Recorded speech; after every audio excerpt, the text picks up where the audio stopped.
Hello दोस्तों, आज हम आपको विजयनगर साम्राज्य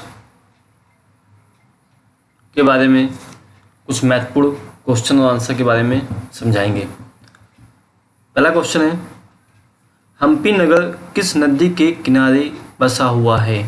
हम्पी नगर तुंगभद्रा नदी के किनारे बसा हुआ है। दोस्तों, किस नदी के किनारे बसा हुआ है? हम्पी नगर तुंगभद्रा नदी के किनारे बसा हुआ है। ओके। पंपा किस देवी का नाम है? देवी पंपा पार्वती का नाम है। ओके। तीसरा देखिए,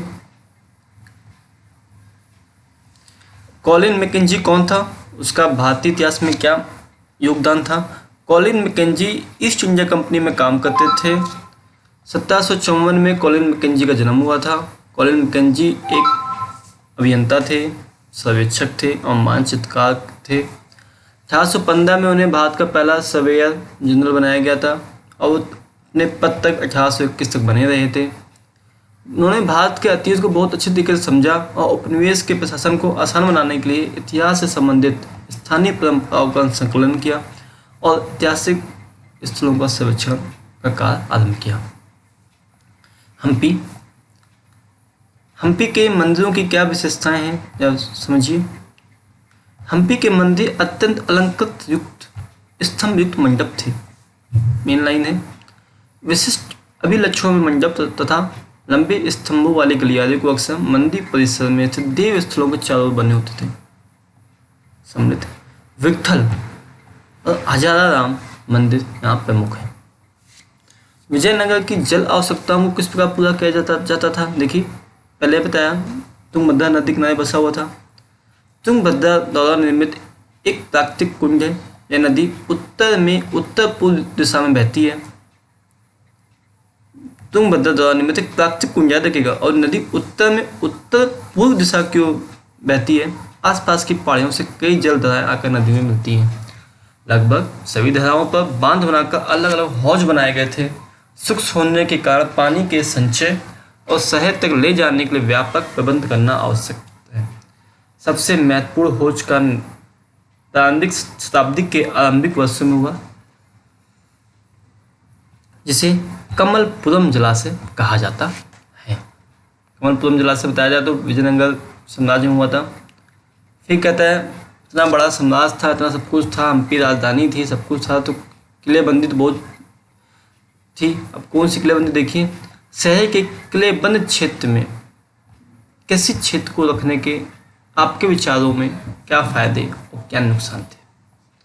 विजयनगर शहर के किलेबंद क्षेत्र में किसी क्षेत्र को चार दीवारी के अंदर रखने से हमारे विचार से अनेक लाभ और हानियां थी। किसी क्षेत्र में खेतों के आसपास समानता साधारण जनता और किसान रहते थे। बागों और खेतों की रखवाली करना आसान था। समझिए, प्रायः मध्यकालीन घेराबंदी का मुख्य उद्देश्य प्रतिपक्ष को खाद्य सामग्री से वंचित कर जल्दी से जल्दी आत्मसमर्पण के लिए करना होता था। युद्ध काल में शत्रुओं द्वारा घेराबंदी कई महीनों तक जारी रखी जाती थी, यहाँ तक कि वर्षों तक चलती थी। आमतौर पर शासक ऐसी परिस्थितियों से निपटने के लिए किलेबंद क्षेत्रों के भीतर ही विशाल अन्नगृहों का निर्माण करवाते थे और विजयनगर के शासकों ने पूरे किसी भाग को बचाने के लिए एक अधिक महंगी और व्यापक नीति को अपनाया। फिर देखिए, किलाबंद खेती योग्य भूमि को चार दीवारी के अंदर रखने से नुकसान यह था कि प्रायः बाहर से रहने वाले किसानों को आने जाने में द्वार वालों से इजाज़त लेनी होती थी। साथ ही शत्रु द्वारा घेराबंदी होने पर बाहर से किसी के लिए आवश्यक जरूरत पड़ने पर बीज, उर्वरक, यंत्र आदि बाहर के बाजारों से लाना प्रायः कठिन था। यदि शत्रु पक्ष द्वारा कटी की फसल को आग लगाकर जला दिया जाता था तो आर्थिक हानि बहुत व्यापक हो सकती थी। ये वही चीज़ें हैं जो आपको पता हैं, ऐसा नहीं है कि कुछ नया इसमें मैंने बताया आपको, ये वही नॉर्मल चीज़ें हैं। ओके, आगे देखिए। आपके विचार में महानवमी डिब्बा से संबंध अनुष्ठानों का क्या महत्व था? हमारे विचार में महानवमी डिब्बा से संबंध अनुष्ठानों का व्यापक महत्व था। विजयनगर शहर के सबसे ऊंचे स्थानों पर महानवमी डिब्बा नामक विशाल मंच होता था। अगर क्वेश्चन पूछा जाए महानवमी डिब्बा कहाँ था, तो विजयनगर समाज में एक विशाल मंच होता था ये। इसकी संरचना से जुड़े अनुष्ठान संभवतः सितंबर तथा अक्टूबर के शरद मासों में मनाए जाने वाले 10 दिन के त्योहारों जैसे दशहरा उत्तर भारत, दुर्गा पूजा पश्चिम बंगाल, नवरात्रि या महानवमी प्रायद्वीपीय भारत में नामों से जाना जाता है कि महानवमी के अवसर पर निष्पादित किए जाते थे। इस अवसर पर विजयनगर शासक अपने रुतबे, ताकत और अधिराज का प्रदर्शन करते थे। समझिए, उत्तर भारत में तो त्योहार मनाए जाते हैं। इस अवसर पर पहला पॉइंट देखिए, होने वाले धार्मिक अनुष्ठानों में मूर्ति की पूजा, राज्य के अश्व की पूजा, भैंसों और अन्य जानवरों की बलि सम्मिलित थी। नृत्य, कुश्ती, प्रतिस्पर्धा तथा साज लगे घोड़ों, हाथियों और रथों और सैनिकों की शोभा यात्रा और साथ ही प्रमुख नायकों और अधीनस्थ राजाओं द्वारा राजा और उसके अतिथियों को दी जाने वाली औपचारिक भेंट इस अवसर के प्रमुख आकर्षण थे। समझिए, मैं भी थोड़ा कहना चाहता हूँ आप लोगों से कि थोड़ा पुरानी चीज़ों पे आइए। क्या क्या होता था, वो चीज़ें जो हम टीवी में देखते हैं, सीरियल में देखते हैं, पिक्चर में देखते हैं, सही दिखाई गई उन्होंने, वैसे था। आज हम सोचते हैं हम ज़्यादा आधुनिक हैं, लेकिन नहीं, उनसे कमी है, वो बहुत आगे थे। त्योहार के अंतिम दिन राजा अपनी तथा अपने नायकों की सेना का खुले मैदान में आयोजित भव्य समारोह में निरीक्षण करता था। इस अवसर पर नायक राजा के लिए बड़ी मात्रा में भेंट तथा साथ ही नियत कर भी लाते थे। समझिए, नायकों की सेना के खुले मैदान में आयोजित भव्य समारोह निरीक्षण, फौज में देखेंगे आप तो इसी प्रकार से परेड होती है। और इसका जीता जागता उदाहरण आप देख सकते हैं 26 जनवरी के दिन, जब देश के राष्ट्रपति महोदय, माननीय राष्ट्रपति हमारे दिल्ली में रहते हैं और वहाँ पे हमारी सेनाएं, हमारे राज्यों की झांकियाँ निकलती हैं। ये उसी प्रकार का एक दृश्य है। बस भेंट नहीं, कर तो टैक्स आप दे ही देते हैं, वो मत आइए। और सब चीज़ें वैसी ही हैं। शक्ति प्रदर्शन होता है, सभी देशों में ऐसा ही होता है, भारत ही में नहीं, सभी देशों में उनके जब दिवस आते हैं, राष्ट्रीय दिवस, उसमें ऐसा होता है, स्वतंत्रता दिवस से कहते हैं। विजयनगर समाज के विभिन्न विवरणों से आप विजयनगर के सामान्य लोगों की जीवन की क्या छवि पाते हैं। छवि आपको दिखाता हूँ मैं क्या पाते हैं। समान लोगों के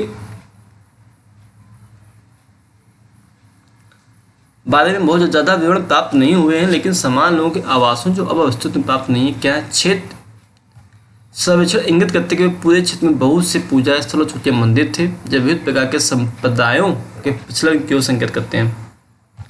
विजयनगर साम्राज्य में साधारण लोग विभिन्न संप्रदायों जैसे हिंदू, शैव, वैष्णव, जैन, बौद्ध, इस्लाम के अनुयायी रहते थे और विभिन्न भाषाओं जैसे कन्नड़, तमिल, तेलुगु, संस्कृत आदि का प्रयोग करते थे।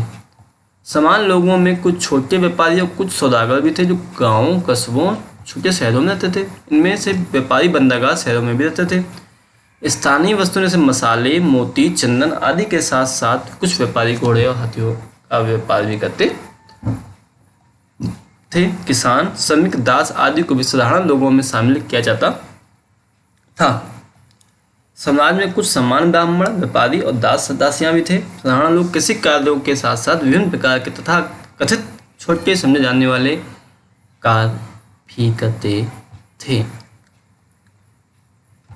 मैं आपसे इसीलिए कह रहा हूँ, जब मैं आपको बोल रहा हूँ तो प्लीज़ आप उस दुनिया में खो जाइए कि जो मैं बोलता जा रहा हूँ वो अगर आप सुनते जाएंगे और इमेजिन करेंगे तो आपको बहुत अच्छा याद होगा और दोबारा से आपको ये चीज़ें पढ़ने नहीं पड़ेंगी। विजयनगर समाज के उत्थान में अमर नायक प्रणाली सिस्टम के महत्व का मूल्यांकन करता हूँ मैं अभी।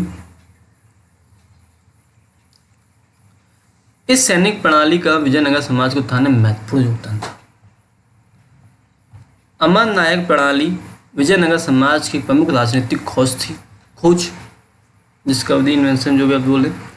ऐसा प्रतीत होता है कि इस प्रणाली के कई तत्व दिल्ली सल्तनत की एकता प्रणाली से लिए गए थे। किस प्रणाली से लिए गए थे? एकता प्रणाली से। याद रखिएगा, टेक्निकल मिस्टेक हो गई है। ओके, क्लियर हो गया। अमर नायक सैनिक कमांडर थे जिन्हें राय द्वारा प्रशासन के लिए राज्य क्षेत्र दिए जाते थे। समझे? वे किसानों, शिल्पकर्मियों, व्यापारियों से भू राजस्व तथा अन्य कर वसूल करते थे।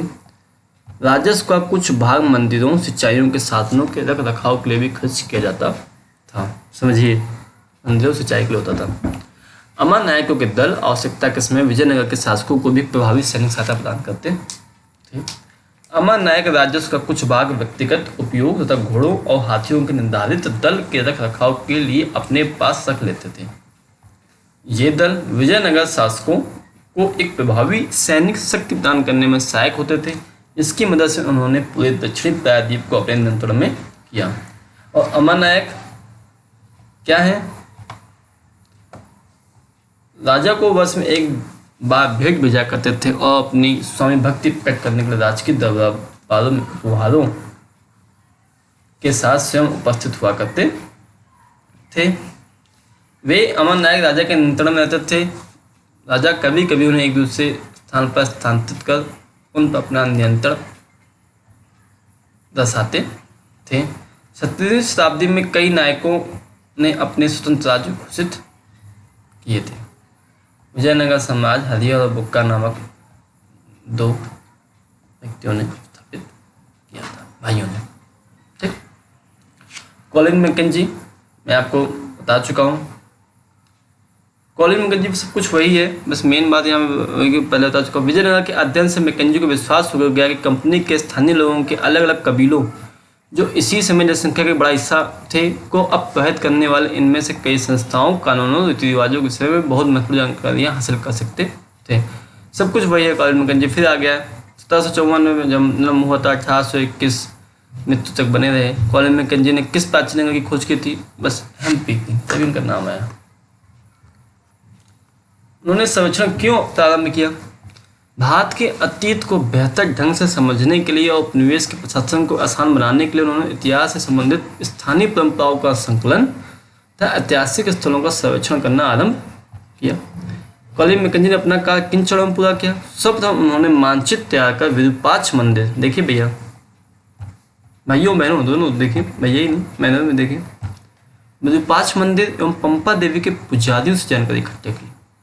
उन्होंने स्थानीय परंपराओं, कानूनों तथा रीति रिवाजों के विषय में बहुत महत्वपूर्ण जानकारी हासिल की। आपका विजयनगर साम्राज्य के कुछ महत्वपूर्ण प्रश्नों के बारे में हमारे साथ आप रहे 12 मिनट।